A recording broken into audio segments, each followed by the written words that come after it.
Learning a foreign language is not easy. It takes a lot of time, effort, and sacrifice to become fluent, especially as an adult. But in this video, I want to discuss my journey to learning to speak Swedish fluently, so that whatever language you are learning, you can implement some of these ideas and concepts that worked for me. For many people who move to Sweden from English-speaking countries, learning Swedish is a real challenge. But why is this? For English speakers, Swedish is considered a level 1 language, which means it's one of the most similar and easiest languages to learn. The problem is, Swedes are consistently ranked among some of the best in the world at speaking English as a second language. And humans have a natural tendency to want to communicate with each other as easily as possible. So when a Swede who speaks fluent English hears a foreigner that's struggling to speak their language, they're very quick to switch to English to make communication as easy as possible. They're just trying to be helpful. And because the vast majority of Swedes speak English so well, it's possible for foreigners that move to Sweden to spend their entire lives in the country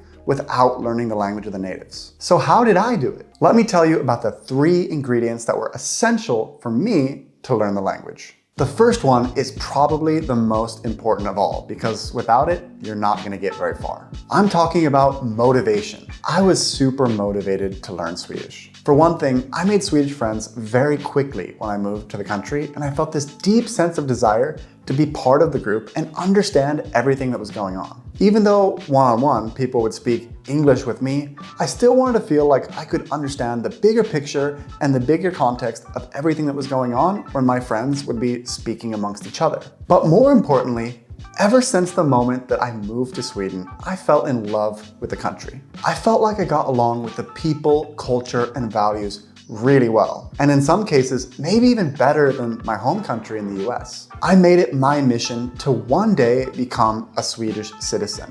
And I couldn't fathom the idea of anyone becoming a citizen of a country, but not speaking the language of the natives. Because of my deep desire to become Swedish and fit in the culture, I felt like learning the language was a huge aspect of the transformation that I wanted to embark on. Your reasons and motivations for learning a language could be completely different than mine, but the main thing is that you have a reason that is important enough for you to stick with it. This second ingredient is also super important. I know I said the first ingredient was the most important, but this one has to come pretty dang close. And to be completely honest, if you had this ingredient, even if you're not motivated, you could probably become fluent. So what am I talking about?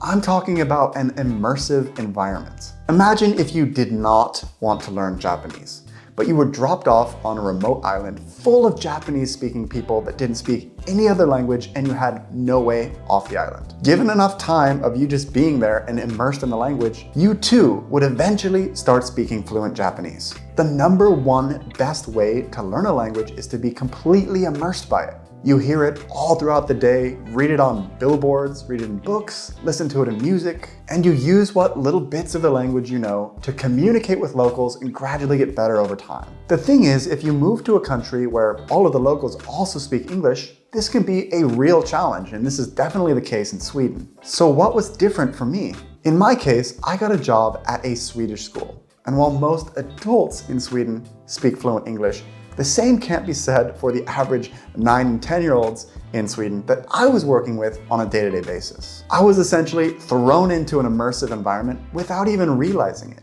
I was forced to speak what little Swedish I knew and try to understand what my students were saying pretty much all day, every day. And after about 6 to 12 months in this super immersive and rigorous language learning environment, I could pretty much consider myself conversationally fluent in the Swedish language. One thing to keep in mind, and that was also super helpful for me, is that before I began working in this school, I was doing intensive Swedish study for a few months, putting in hours every day to master basic vocabulary and piece together basic sentences. Knowing key words and phrases can go a long way in making yourself understood and giving you a foundation to stand on and build upon. It's also worth considering that some words are much more common than others. I didn't devote time to random words that wouldn't be used frequently. I put the main focus of my studies on the most common words that I could see myself using frequently. Words like to want, to need, to have, to drink, to eat. I think you pretty much get the idea. At the same time, I made a conscious effort not to try to memorize words that I knew I would not use frequently. For example, when I was spending some time on Duolingo in the very beginning, I noticed that the word turtle kept coming up.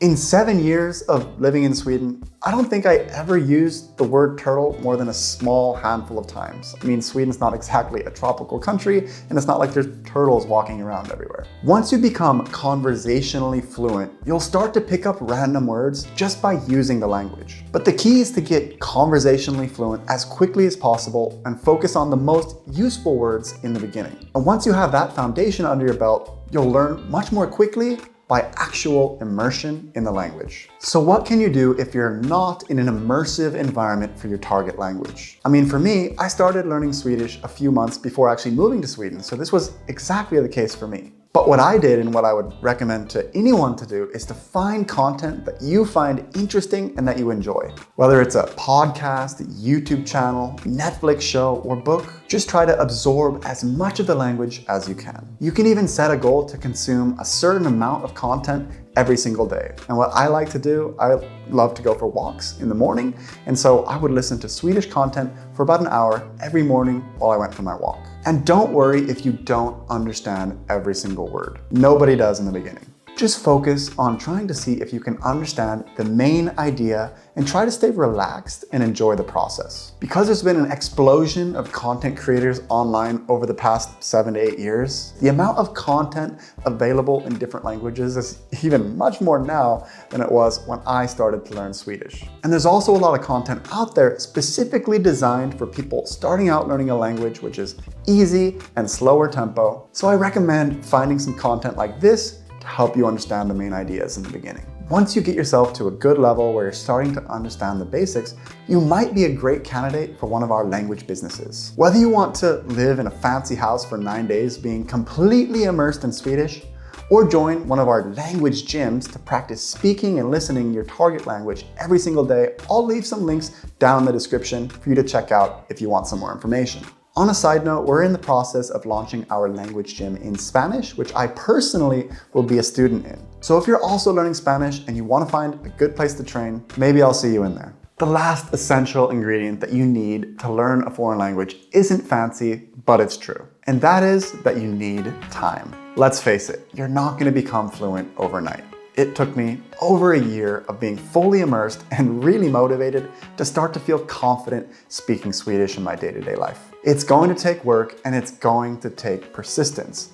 But the one piece of advice that I can give you is try to make the process as fun as possible. I've never accomplished anything difficult in life unless I was enjoying the process. The thing is, when you're doing something that you really enjoy doing, you can do really difficult things oftentimes without even realizing it. Find people that you enjoy speaking with, find content that you like to consume, and find ways to specifically make the process fun for you. And this is going to be different for everyone. But one thing I have noticed is that the more you learn about a language and the better you get at actually speaking and listening, the more fun it often gets. For example, for me, I'm not a fan of going through Duolingo lessons or studying textbooks, but I love speaking and listening and having actual conversations with other people. So for me, the goal is always to get conversationally fluent as quickly as possible and then use it as much as I can in my day-to-day life. And that's why I'm super excited to start practicing my Spanish in the language gym, because I can use it to actually train and speak to other people rather than doing boring lessons on an app or with AI. With that said, I wish you guys the best of luck in your language learning journeys. And I hope that these 3 ingredients